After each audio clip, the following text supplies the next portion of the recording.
have no choice either. Illegal knee on the ground by Connor. A knee. Big kick by Gonzaga. Tuxer caught it. Tuxer, oh. Yeah, he caught it. Low. No.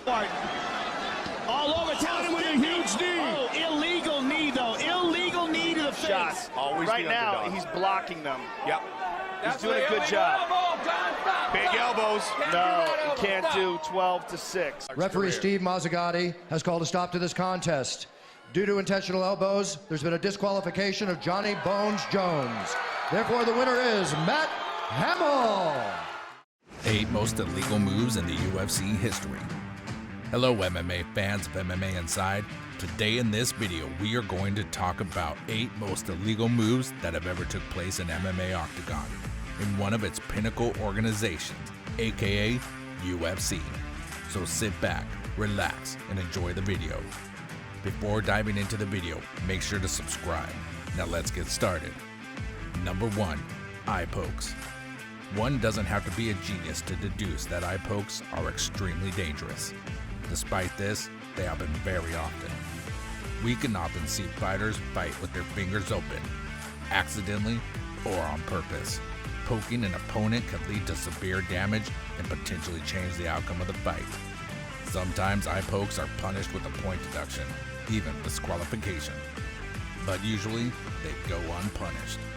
Eye poking is a thing that should be punished more rigorously, so the fighters are forced to close their fingers when reaching out. Number 2, headbutting.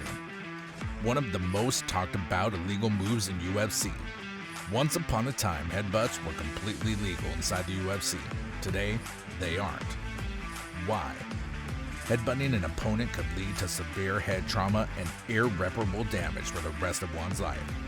They are fairly straightforward to perform, so if they were to be allowed, we would probably see a lot of severe injuries inside the cage. There was a lot of talk about whether headbutts should be allowed inside the cage, and there are a lot of people advocating it. Joe Rogan being just one example. But I think today, even to this day, I don't mind headbutts. I don't either, because you train for them. Yeah. If they're legal, that's what you're training for. And it's a legit technique. Like, why is it okay to slam your elbow into someone's face, but it's not okay to slam your forehead into someone's face? Right. Number 3, hair pulling. Hair pulling could be used to completely change the position in grappling sequences. It is painful and uncomfortable, and definitely not something that should be allowed in a sport. But there were times when the UFC was just starting off when it was completely legal. Number 4, fish hooking. Fish hooking is the act of inserting fingers inside an opponent's mouth or nostrils and pulling and or tearing it. It is an entirely unsportsmanlike move, and it's obvious why it isn't allowed. The good thing is that it happens extremely rare inside the octagon. Number 5, groin attacks. Just like headbutts, blows to the groins almost always happen accidentally. It isn't uncommon that a fighter throws a leg kick and it ends up hitting the groins. Fighters are obligated to wear cuffs, but nonetheless, kicks to the groins can cause some severe pain. After a blow to the groin, a fighter has 5 minutes to recover. If he is unable to recover in the given time, the fight can end in disqualification or no contest. Oh, man, he's hurting. He is hurting bad. This might be the end of the fight. He's writhing in pain. Number 6, rabbit punches. A rabbit punch is a blow to the back of the head or neck.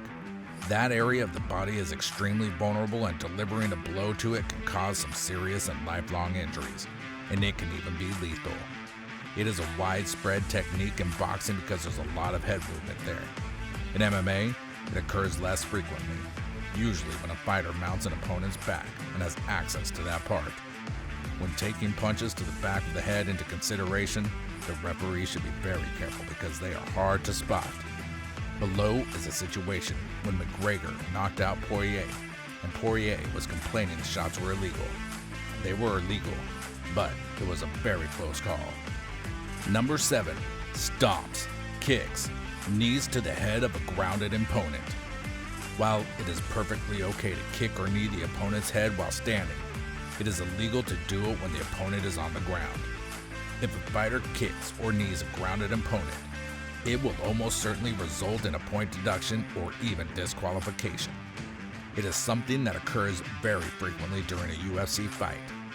Worth mentioning is that those strikes are not illegal during grappling exchanges if both fighters are on the ground, but when one is standing, it can generate a lot of power, and a kick or knee to the head can result in some serious damage. When talking about a knee to the head, how can we not mention Jorge Masvidal's KO of Ben Askren, resulting in the fastest finish in UFC history, just 5 seconds. The fight clock is brought to you by Modelo. Wow! One of the greatest knockouts you'll ever see! Oh my goodness! Number 8, shorts, gloves, and fence holding. Holding the opponent's shorts or gloves during the clinches and grappling exchanges is also illegal. While there's no risk of unwanted danger, holding the shorts or gloves can disrupt the opponent and give some serious advantage. Thus, it is banned.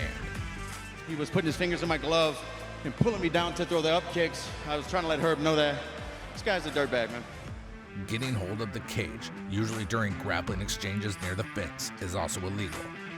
While referees usually just issue a verbal warning for these, sometimes a referee can give a point deduction for short gloves or fins holding.